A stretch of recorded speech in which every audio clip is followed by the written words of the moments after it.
Well, it's become a storyline now, so that's what I do on this channel is I talk about storylines. Let's talk about the storyline of are the Buffalo Bills playoff chokers. In the Sean McDermott era, the Bills are now 5-5 in the playoffs. What I want to do in this video is just kind of go through each year and talk about, was this a choke?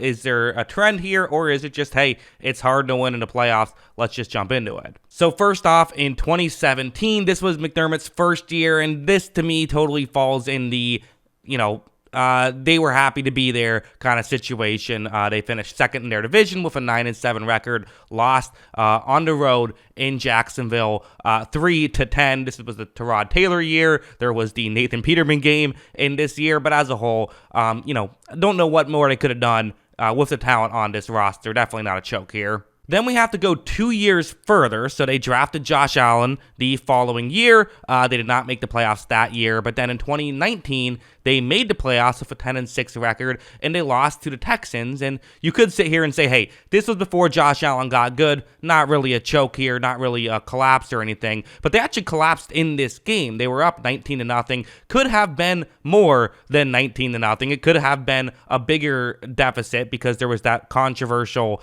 no touchdown on the kickoff situation. But regardless, they blew a big lead in this one. If you remember, Josh Allen made some weird plays towards the end of overtime, and I believe in overtime as well, and they ultimately lost to Deshaun Watson. Watson made an incredible play, getting around a couple pressures. So, another loss where definitely they had an opportunity to win, could not quite get it done in this one. Moving over to 2020, this was the 1 year that they went to the conference championship. So again, that's kind of the thing about Allen is you still only have the one conference championship, which is still, again, it's hard to win in the NFL. One conference championship's not bad or anything, but for a team that has Super Bowl aspirations basically every year, only getting the one conference championship definitely is a little bit more disappointing. But how did they get there? So, again, 13-3 record. They were very good this season. They were, I believe they had the 2 seed, if I remember correctly, in this one.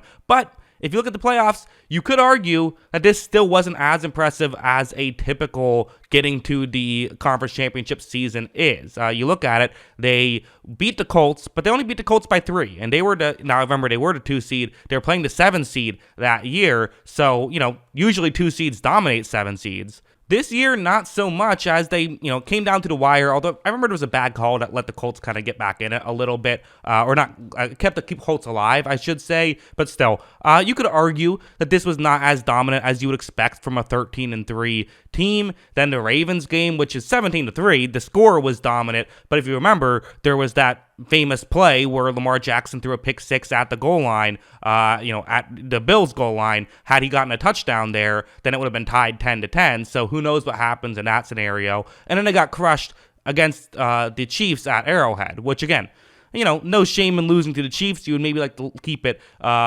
close, but I think if you are someone who believes that the Bills are playoff chokers, you would sit here and you could argue it, although the Bills fans that are saying, no, we're not playoff chokers, are going to sit here and say, got to a conference championship. You can't complain about a conference championship. I kind of side with the Bills fans on that one. I think that, playoff games are hard to win. Getting to a conference championship, I'm not going to hold it against you too much. Then last year, 2021, and again, it's the 2021 season, that's what we're going with, which obviously the playoff games happen in 2022. It's a little weird how that works, but, that's how we're doing it. Again, 11-6 last year. So, record-wise, they've had 2 13-win seasons, 13-3. Weirdly this year they went 13-3. They were able to go 13-3 just given how these, obviously a game gets canceled. That's how they were able to still have 16 games. But 11-6, so they weren't as dominant in the regular season last year. But a lot of people felt as though they lost some games they shouldn't have and were a better team than the 11-6 record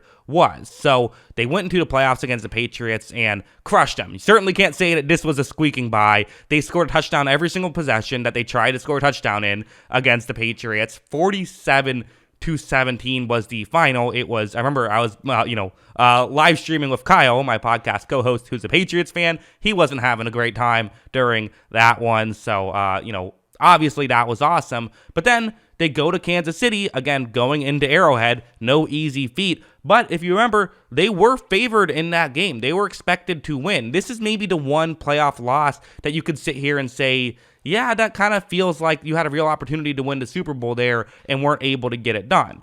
Can't blame Josh Allen. Can't blame the offense for this season whatsoever. Allen was the best quarterback in that playoff run, obviously, with touchdowns every drive against the Patriots, and then obviously that, insane, fourth quarter by him. But the issue is Patrick Mahomes was equally insane. Obviously, 13 seconds, you have to think about that as, man, the Bills really had an opportunity there, and with Josh Allen getting paid now, maybe it's going to be a little bit tougher. That's something that you do have to think about at this point after this loss. Finally, the 2022 season where they went 13-3 again. They had the 2 seed again, although a little bit fluky with how they got it. They could have ended up with the 3 seed if that Bengals game was complete, which knowing what we know now, you probably think the Bengals would have won that game and they would have been the 2 seed. But regardless, they again win a game that they probably should have won by more against Miami. That's reasonable to say, and then it doesn't have the score there on the Wikipedia post because it hasn't updated just yet.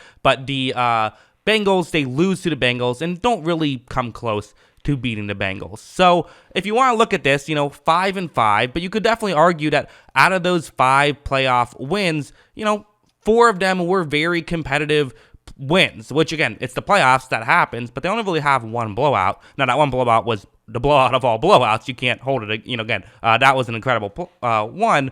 But also, you look at the losses, how many of these losses do you really look at and say, yeah, that was kind of a choke? I mean, I think the Bengals one, you could argue, they were favored heading into this game, and they didn't come close. I think that's a fair argument, I would say. I think you could argue the Texans won because they were up big. And I think you could argue the Chiefs won last year because, again, 13 seconds away from winning. They were definitely, there's a few here. Now, again, some of these are like, I don't know if they were ever going to beat Kansas City in the AFC Championship game. I just don't, in 2020. I just don't know if that was happening. That Chiefs team was so good, especially, I don't know how they were going to do that. Personally, again, they're not going to win with Tyrod Taylor. But, there's definitely 3 you could point to out of the 5 losses. 3 weren't great, and you could kind of poke holes in the wins as well. So what does this mean? Well, realistically, nothing. I think they've blown a couple of opportunities, but the reality is Josh Allen has proven he's a great playoff performer. I didn't think he had his best day in this one, but also there was bad weather, so I don't know how much to hold that against him. So I think that's an aspect of all of this, is that I would say that, well, yes, I think it's fair to say it's become a little bit of a trend now. I think that's reasonable to say that they've underwhelmed a little bit in the playoffs. Not massively, definitely not massively, but they've underwhelmed a little bit in, a playoffs where it's tough to win. Losing to Mahomes twice and losing to Burrow once, that's difficult. That's, in kind of those 3 years that we felt like they were championship contenders, losing to other teams that are championship contenders, that happens, but you would like to at least get one of those wins out of there. And the fact that they are 0-3 against Mahomes and Burrow now is tough because you're going to have to find a way to beat those guys. And really, I mean, I don't know what you do about it. Probably just try to make as good of a team as possible and go back next year, which I still think they very reasonably could win the Super Bowl next year as well. But is it starting to become a little bit of a trend? Yeah, they were Super Bowl favorites heading into this season. They were Super Bowl favorites heading into the playoffs last year, and not being able to get these wins is, a bummer for the Bills, because we all kind of want to see the Bills win a Super Bowl, right? That would be amazing. But yeah, that's kind of my thought on the Bills and their playoff losses. What do you guys think? Let me know in the comments below. Always love hearing from you. And of course, as always, thanks for watching.